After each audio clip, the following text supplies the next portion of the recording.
পূর্ব দিকে মুখ করে জল দিতে পারবেন না, আপনাকে সবসময় উত্তর দিকে মুখ করে জল দিতে হবে।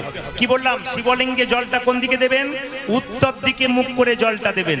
এইবার বলে রাখি, গঙ্গা জল দিতে পারলে ভালো, দুধ দিতে পারলে ভালো।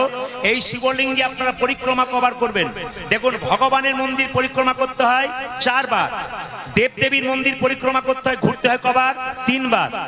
আর শিবলিঙ্গ পরিক্রমা করতে হয় অর্ধেক বার। এখান থেকে এতটা, এখান থেকে এতটা, পেরিয়ে যাবেন না। এই যে জলটা ঢালছেন, জলটা এদিকে পেরিয়ে চলে যাচ্ছে, ওই অভিষেকের জলটা যেদিকে যাচ্ছে ওইদিকে পেরোবেন না। এইখান থেকে এতটা আসবেন, এইদিকে এতটা আসবেন, কিন্তু পেরোবেন না। এটার নাম হাফ বার। এবার বলে রাখি, শিবের আপনি বেলপাতা দেন সোমবার দিন, কিন্তু সোমবার দিন বেলপাতা তুলতে নাই। যারা শ্রাবণ মাস হোক, যে কোনো মাসে হোক, সোমবার দিন বেলপাতা তুলবেন না। প্রশ্ন করবেন, সোমবার দিন বেলপাতা দেবো, তাহলে তুলবো না তো কোথায় পাবো? আগের দিন তুলে রাখবেন বেলপাতা, একটা পাত্রে জলে ভিজিয়ে রাখবেন।